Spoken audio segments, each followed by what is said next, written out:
Hey everyone, this is your man J.O. Panther. Welcome to J.O. Universe.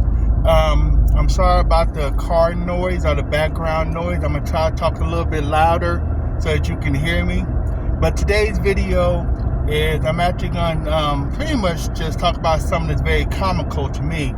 I know you guys can't see from my expression, but I'm laughing my ass off for real, on the for real tip here. Really.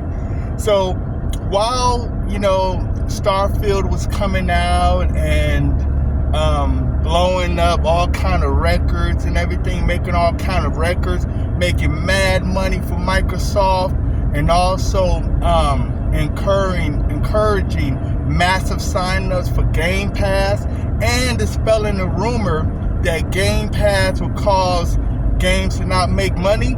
Starfield has pretty much blown up, okay? It's one of the hottest selling games out there. It won the NPD sales for September. It still has hundreds of thousands of players, playing it online with the Xbox and on Steam, right? But the main thing that we kept hearing the whole time from the PlayStation fanboys was, oh, hey, Spider-Man 2, that's going to be better than Starfield, Spider-Man 2 is going to be the jump. Well, I always thought that was kind of a dumb argument. One of the reasons being that you're comparing a superhero game, which isn't nearly as deep, diverse, or as large as an RPG, okay? When you look at the options that you can do on Starfield and compare it to what you can do on Spider-Man, it's a fucking joke, okay? Starfield, you can choose your gender. You can choose how you want your character to look. You can choose eye color, hair color, skin color, how much facial hair you want them to have, okay? You can go to any planet. Thousands of planets you can go to. There's hundreds of different missions, not counting the main mission. You can go ahead and play that game as an alien female, beat it, then replay it again, and there'll still be tons of things you can do. And you can play as a totally different character. You can actually be a man this time, you know what I'm saying? So Starfield has thousands of options compared to Spider-Man 2. The only thing they share in common is the fact that they're both kind of open world. That's it. Alright, that's it. I think that to really show how desperate the Sony fanboys are, you gotta be. To try to compare a shallow, and I'm pretty sure Spider-Man 2 is gonna be good. Spider-Man games have been good, okay? But a superhero game is not as nearly complex or as deep as an RPG. And Starfield is one of the largest RPGs ever created. It takes 100 gigabytes to install that thing to your Xbox Series X. 100 gigabytes. That tells you how large that game is. And the best thing Sony can do is bring up Spider-Man 2 and try to compare that? Give me a damn break. What are you guys smoking? I just want to know that. What are you guys smoking? But it does show how desperate you are. But the thing I find funny, and like I said, I know you can't really see my expression, but I'm laughing my ass off. It's because the white knight that was supposed to blunt Microsoft's momentum with the success of Starfield, the ABK acquisition, the success of Game Pass, and the fact that Sony doesn't have any games, the white knight that was supposed to come in on a white steed and blunt Microsoft, yeah, it has more bugs than a fucking roach-infested hotel. Excuse me. Okay? More roaches, more bugs than a roach-infested hotel.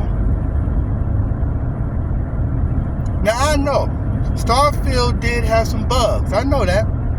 But when you look at how big and how large Starfield is, I can understand there being some hiccups and some bugs because it's such a big game. There's so many options. There's so many things you can do.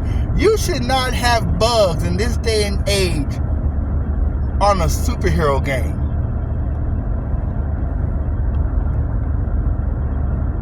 You should not have bugs on a superhero game. To me, a superhero game is not deep enough for you to really have bugs. Like I say, I'm not justifying the bugs on Starfield. Not justifying. Even though the bugs on Starfield, yeah, they were annoyances, but they didn't really prevent you from playing the game, right? But yeah, they have bugs. But Starfield's a huge RPG. There going to be some hiccups, but Spider-Man is a singular superhero game. Not to mention, Starfield is a new property. Alright? Yeah, it shares some things that Fallout has as far as some game mechanics. But at the end of the day, Starfield is a new IP. It's never been done before. Spider-Man has been done so many times, and it's been done by the same team. So there's really no excuse.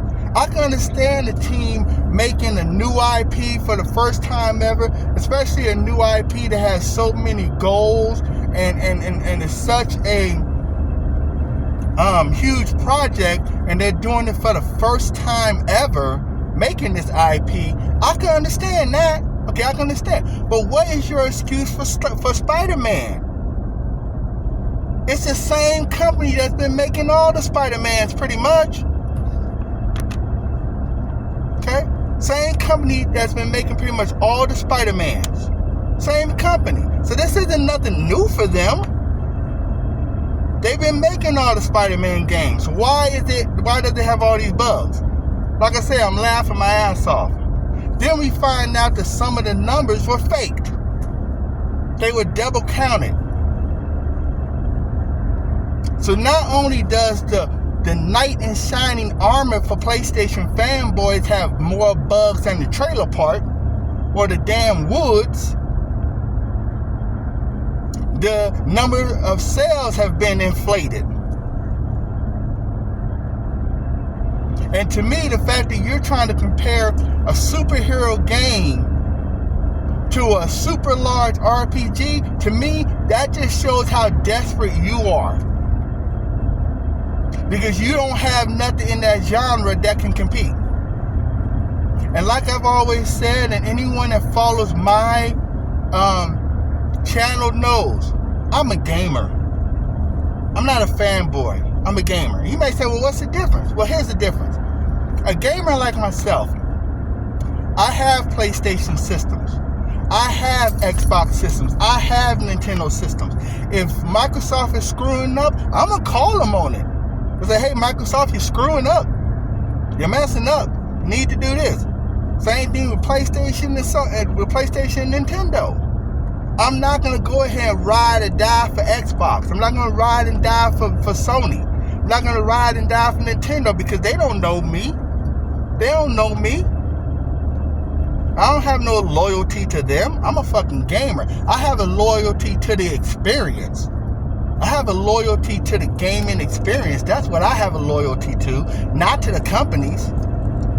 Now, a fanboy is someone that would support one company and they will let that company walk all over them. They'll let that company bend them over and stick it hard, if you know what I mean.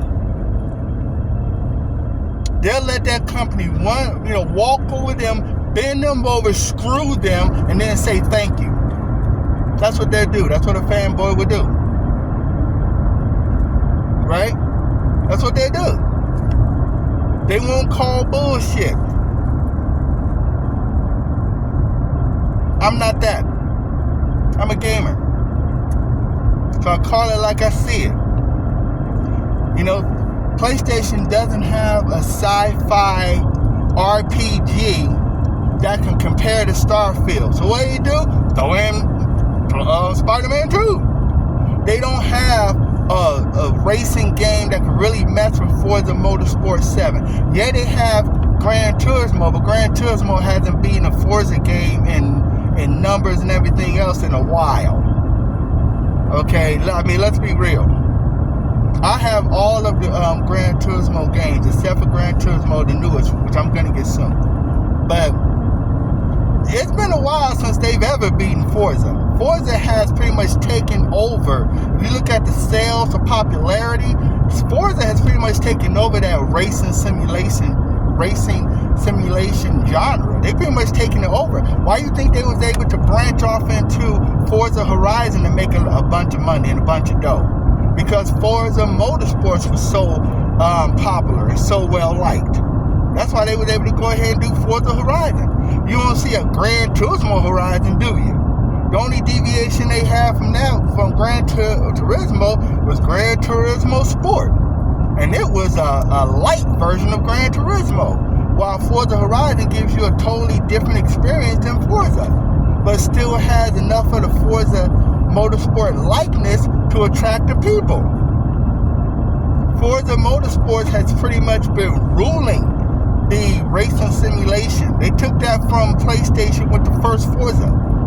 Okay? So PlayStation doesn't have a game that can compare to Forza Motorsport 7. So what did they pull out their ass? Spider-Man 2. Don't have a role-playing game to mess with Starfield? Spider-Man 2. Don't have an exclusive first-person shooter? Spider-Man 2. Because Starfield, you can count as a first-person shooter too, because a lot of combat is first-person shooter. So it fills that void too. So that gives Microsoft not just a exclusive RPG, it also gives them an exclusive first-person shooter. Sony doesn't have one. They don't have an exclusive first-person shooter. So what they bring out their ass? Spider-Man 2.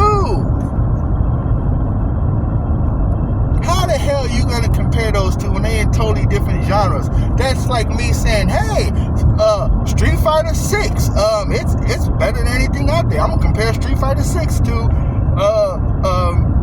Starfield. That would be a ridiculous ass comparison.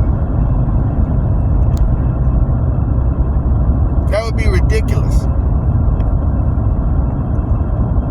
That's like you saying, I'm going to compare Street Fighter 5 to God of War.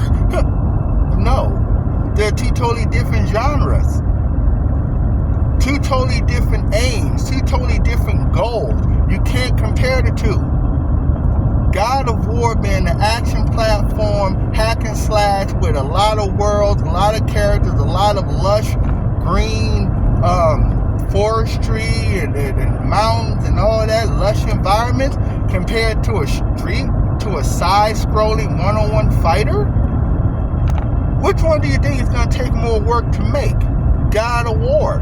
So why would you compare something as simple as a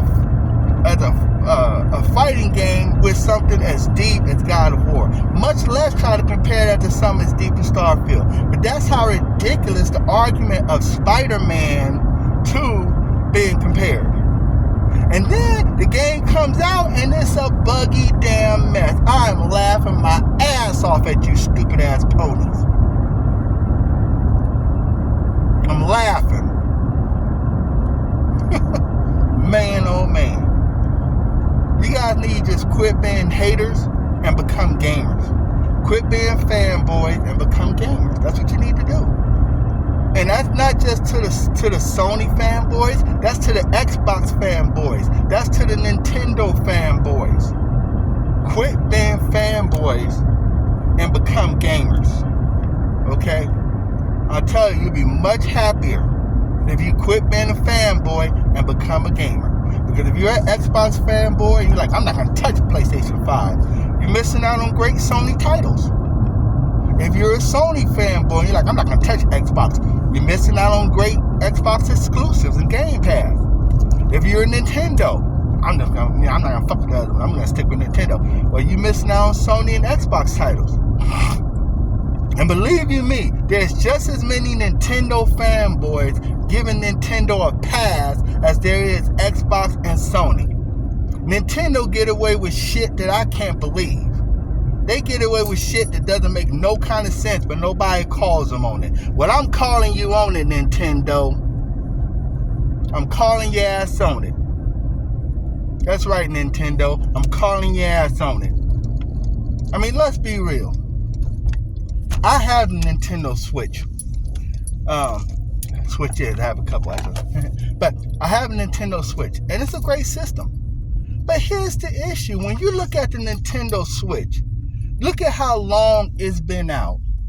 What stellar titles have they really released for the Nintendo Switch that hasn't been Nintendo first party? Huh? I mean, name one that's not a Nintendo first party. That was a big hit and wasn't a sequel. None. Zilch. Damn near zilch. You got Pokemon. I mean, you can use that. That's really about it. That's really about it. The rest of their big hits have been first-party games. Zelda, Mario. And it's been out for how long? I mean, think about it. If you go to the average person who has a Switch and say, yo, man, what Switch games you think are hot? You know what they're going to say? Zelda, Breath of the Wild, Tears of the Kingdom. They might mention a Mario game here or there. But that's really it.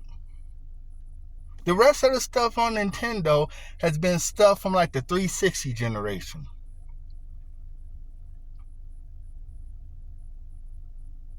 They had the sequel to Bayonetta, but that was on the Wii U. They just brought that shit over. They do have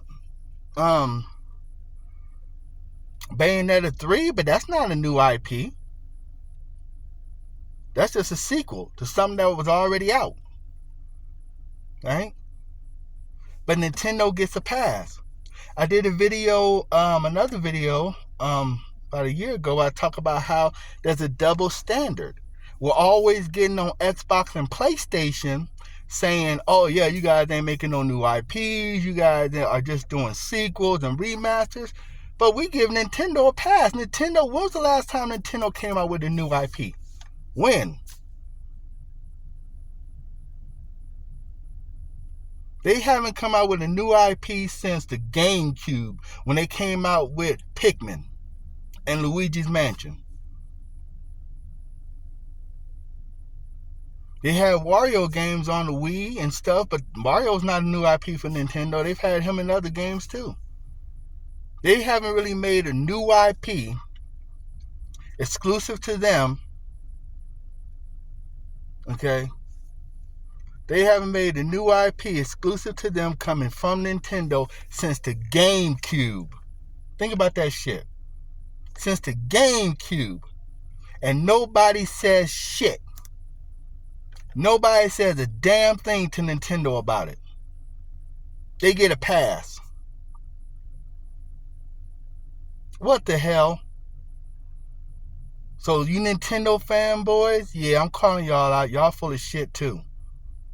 I don't know Nintendo. Oh, please get the fuck out of here. The only good games you got is Zelda and fucking Mario. That's it. And I have Zelda Breath of the Wild. And my son has Zelda Tears of the Kingdom. And you know what I see in that? Monster Hunter with Nintendo stickers on it. And I understand. For Zelda, for Nintendo fanboys who have been playing the different versions of Zelda, from the overhead version of the NES to the 3D versions like Twilight Princess and the cartoon version of Wind Waker and stuff like that. Breath of the Wild and Tears of the Kingdom, they are different for them.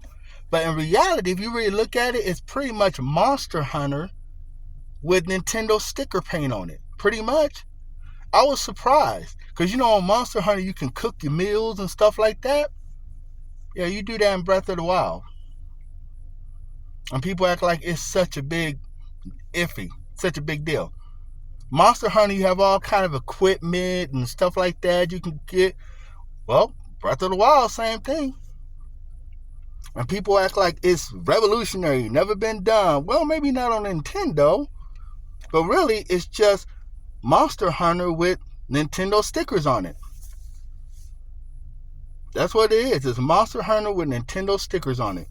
Pretty much. Yep. So, Nintendo gets a pass, which they shouldn't. Every Mario game on Nintendo has pretty much been the same damn thing since Mario 64. Collect some stars, collect some shines or sprites, whatever the hell they call it. It's always the same thing, some yellow, shiny, glowy shit. And just do that. Get those, go to this stage, go to the same stage multiple times to get the stars or the shines or whatever the fuck they call it. It's been like that on every game. We talk about price gouging, right? How the hell is it that Nintendo can still charge $60 for launch titles that came on the Switch?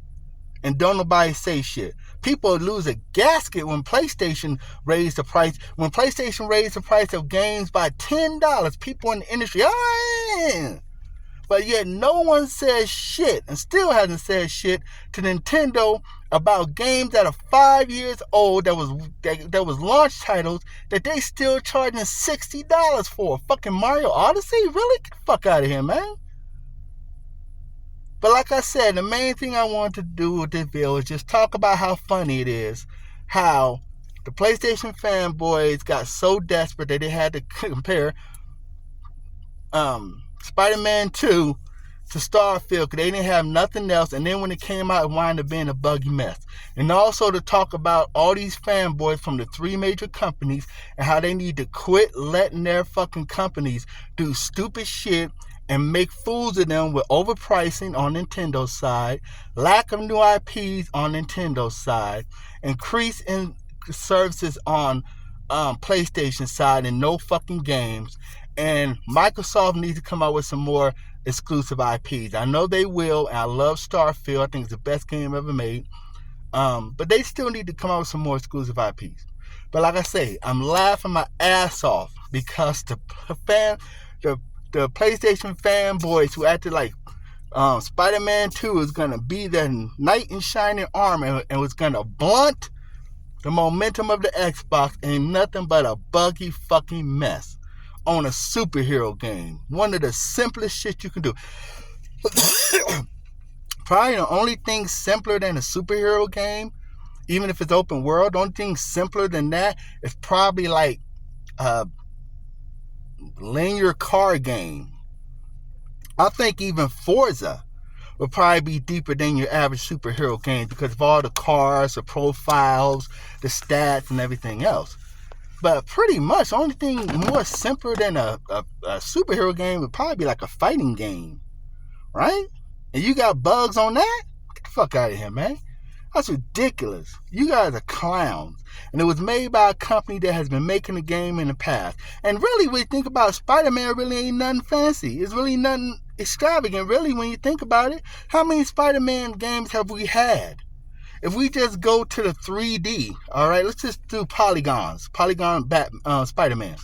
Yeah, Spider-Man 1, Spider-Man Enter Electro on the PlayStation 1. You had Spider-Man 1, Spider-Man 2 on the Xbox and PlayStation 2 GameCube. You had Ultimate Spider-Man on GameCube, PlayStation, I think Xbox. You had Spider-Man 3 on the 360, PlayStation 3. You had Spider-Man Friend or Foe on just about every damn thing. Spider-Man Web of Shadows on the 360, PlayStation 3. Then you had Spider-Man, The Amazing Spider-Man, okay, on, I think it was Xbox One. I think the first one was Xbox 360, PlayStation 3, but then they made an enhanced version for Xbox One, PS4. Alright. Then you had the Spider-Man that was exclusive to PlayStation 4. So right there, we got damn near 15 Spider-Man games. And that's not counting the 2D Spider-Man games from the Sega Genesis, Super Nintendo. We're not talking about the handhelds that they put on a PSP and a DS and 3DS. I mean, Spider-Man is nothing new. The last innovation they made came with Spider-Man 2. When they made the open world and you was able to just swing through the city of New York. Before that, it was pretty linear. But Spider-Man 2, they said, okay, you can just swing through the city if you want to. That was the last innovation that was really done with the Spider-Man games. The rest of them has been the same thing, copy-paste. Add some different villains, add some movie tropes, but pretty much copy paste, copy paste, copy paste. Swinging through the city of New York isn't even exciting anymore because it's been done on so many other Spider-Man games. And you want to compare that to a game, new IP that has tons of options. You want to compare a game that has pretty much become just a yearly creation, like Assassin's Creed. Yearly creation, okay. Really? Like I say, I'm laughing my ass off, y'all. I really am. This is your man, Sky Yannick, and I'm out.